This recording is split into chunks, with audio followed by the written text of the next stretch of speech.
आज हरियाणा के पूर्व मुख्यमंत्री मनोहर लाल खट्टर अंबाला पहुंचे। यहां उन्होंने बीजेपी ऑफिस में बीजेपी नेताओं के साथ चुनाव को लेकर मीटिंग की। इस मौके पर उनके साथ हरियाणा के पूर्व गृह मंत्री अनिल विज और मौजूदा राज्य परिवहन मंत्री असीम गोयल मौजूद रहे। मीडिया से बात करते हुए उन्होंने आज की मीटिंग के बारे में जानकारी दी। उन्होंने अंबाला से लोकसभा प्रत्याशी बंतो कटारिया की जीत का दावा किया। हरियाणा के पूर्व उप मुख्यमंत्री दुष्यंत चौटाला के बयान पर भी प्रतिक्रिया दी। वहीं उन्होंने उत्तर भारत में वोट परसेंट पर भी अपनी प्रतिक्रिया देते हुए कहा कि हर राज्य का वोटिंग परसेंट अलग अलग होता है।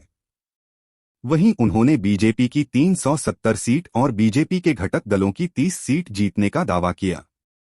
हरियाणा के पूर्व मुख्यमंत्री मनोहर लाल खट्टर ने अंबाला कैंट बीजेपी ऑफिस में चुनाव को लेकर बीजेपी नेताओं के साथ मीटिंग की। इस मौके पर हरियाणा के पूर्व गृह मंत्री अनिल विज और मौजूदा राज्य परिवहन मंत्री असीम गोयल भी मौजूद रहे। मीडिया से बात करते हुए मनोहर लाल खट्टर ने कहा कि लोकसभा चुनाव के नाते से जो हमारी व्यवस्था को लेकर मीटिंग होती है, उसी हिसाब से आज मेरा लोकसभा अंबाला का प्रोग्राम बना हुआ था, जिसमें हर एक विधानसभा के प्रमुख लोगों को बुलाकर मीटिंग की है।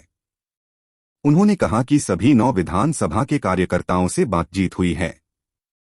उन्होंने बताया कि बीजेपी के कार्यक्रम अच्छे तरीके से चल रहे हैं, डोर टू डोर कार्यक्रम भी चल रहे हैं। उन्होंने लोगों का अच्छा समर्थन मिलने की बात कही। वहीं अंबाला लोकसभा का चुनाव अच्छे मार्जिन से जीतने का दावा भी किया। वहीं उन्होंने विपक्षी पार्टियों पर तंज कसते हुए कहा कि भले ही एक पाले में हम अच्छे तरीके से प्रचार में लगे हुए हैं, वहीं सामने वाले पाले में तो उनकी टीम अभी उतरने के लिए भी तैयार नहीं है। उन्होंने कहा कि मैं अनुमान लगा सकता हूं कि उनके कार्यकर्ता कितने परेशान होंगे कि आज लिस्ट आएगी जबकि हमारा 60% चुनाव प्रचार हो चुका है। उन्होंने कहा कि आगे भी हमारे कार्यक्रम ऐसे ही चलते रहेंगे और आने वाली 25 तारीख को बंतो कटारिया को वोट डालकर अच्छे मार्जिन से जीत हासिल करेंगे। हरियाणा के पूर्व उप मुख्यमंत्री दुष्यंत चौटाला के बयान पर भी प्रतिक्रिया दी, जिसमें उन्होंने बीजेपी के 400 पर के नारे पर तंज कसा था। उन्होंने कहा कि ऐसे ही एक बार इंदिरा गांधी ने भी नारा दिया था और उस वक्त कांग्रेस बुरी तरह से हारी थी, जिस पर मनोहर लाल खट्टर ने कहा कि उनका कहना कुछ भी हो, जो लोग विरोध में खड़े हैं उनके ऐसा कहने में हमें कोई हर्ज नहीं लगता, क्योंकि विरोध में खड़े लोग अनाप शनाप बोले उससे हमें कोई फर्क पड़ता नहीं है। उन्होंने कहा कि हमें हमारा लक्ष्य पता है और हम 400 से पर सीटें निश्चित रूप से जीतेंगे, जिसमें 370 बीजेपी और 30 सीटें एनडीए के घटक दल जीतेंगे। वहीं जब उनसे पूछा गया कि उत्तर भारत में वोट परसेंट कम हुआ है, तो उन्होंने कहा कि इस विषय के बारे में तो मैं कुछ नहीं कह सकता, कहीं वोटिंग कम हुई है तो कहीं ज्यादा भी हुई है।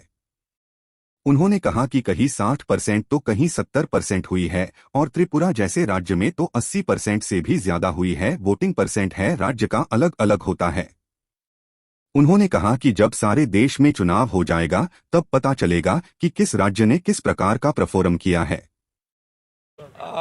मित्रों, लोकसभा के चुनाव के नाते से जो हमारी व्यवस्था के बैठकें होती हैं, उस हिसाब से आज मेरा लोकसभा अंबाला का एक प्रोग्राम बना हुआ था, जिसमें हर एक विधानसभा के प्रमुख लोगों को बुला करके आज मैंने मीटिंग की है। सुबह पंचकुला कालका, उसके बाद नारायणगढ़, फिर सढौरा, यमुनानगर, जगाधरी और अभी यहाँ मुलाना, अंबाला छावनी और अंबाला शहर, ऐसे सभी 9 विधानसभा के कार्यकर्ताओं से बातचीत हुई है।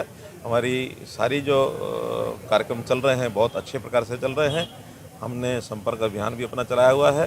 कैंडिडेट के कार्यक्रम भी डोर टू डोर भी हो रहे हैं। विधानसभा अनुसार हमारी रैलियाँ भी हो रही हैं और एक प्रकार का जनता का जो समर्थन मिल रहा है, उससे मैं निश्चित रूप से विश्वास से कह सकता हूँ कि बहुत अच्छे मार्जिन से लोकसभा अंबाला की सीट हम जीतेंगे।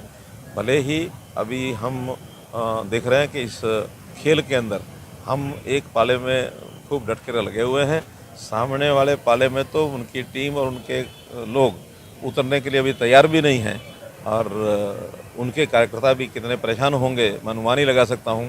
1 महीना भर से उनकी तैयारी चल रही है कि आज लिस्ट आएगी, आज कैंडिडेट आएंगे, आज ये होगा, जबकि हमारा एक प्रकार से 60% से ज़्यादा एक अभियान पूरा हो चुका है। लेकिन अगला जो महीना है, उस महीने में भी हमारे कार्यक्रम इसी प्रकार से तेज़ी से चलते रहेंगे और 25 मई को यानी एक प्रकार से लोकतंत्र का जो एक बहुत बड़ा उत्सव है, ये पूर्ण होगा और सब लोग वोट डाल करके भारतीय जनता पार्टी के कमल के निशान पर हमारी कैंडिडेट बंतो कटारिया को मेंबर पार्लियामेंट बनाएंगे। देखिए, उनका कहना कुछ भी हो, जो विरोध में लोग खड़े हैं उनको इस प्रकार के कहने में कोई हर्ज नहीं हमको लगता, क्योंकि विरोध में खड़े हैं। विपक्ष के आदमी किसी प्रकार के अनाप शनाप अनर्गल प्रकार करेंगे, हमें उसका फर्क पड़ता नहीं है।